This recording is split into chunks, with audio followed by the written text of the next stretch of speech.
God's ways matters. And when we are not moving, living, breathing, and operating according to his ways, he looks at those ways that are opposites of his as wickedness. As some other translation says, an abomination. And we got to understand that an abomination is wickedness in the eyes of God. And God is not going to accept wicked ways. He's not going to accept wicked behavior. He's not going to accept it. And when the word speaks it, we can't ignore that, right? We can't ignore it. It says the Lord detests the ways of the wicked. We can't overlook that.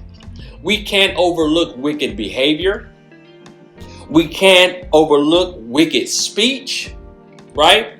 We can't overlook wicked character.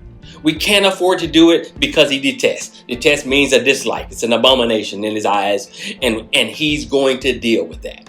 What we must do is enlighten ourselves on what our Father does not like.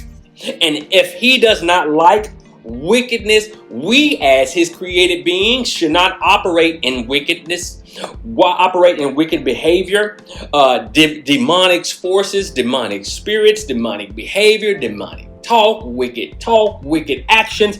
We should not be operating in that when we say that we love him. The Lord detests the ways of the wicked, and so therefore how we live matters to God. A wicked lifestyle would not be accepted by our Father.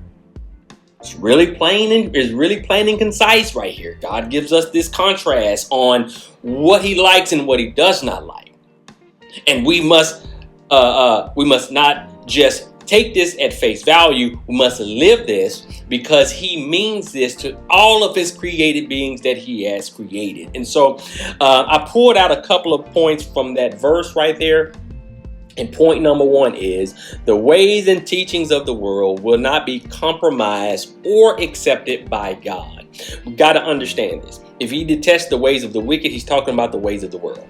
And he's not going to accept the ways, the teachings of the world that we're in. Why? Because the ways of the world are a contrast or in direct opposite of God's ways. And he's not going to accept it. I know, check this out, you guys. I know we see what the world is doing, right? I know we can see with our own eyes on what the world is actually doing. But just because the world is doing it, it's on our commercials, right? It's on social media. It's all over the place, right? Just because we see the activity of it and the world is open to it, it does not mean that God has accepted it.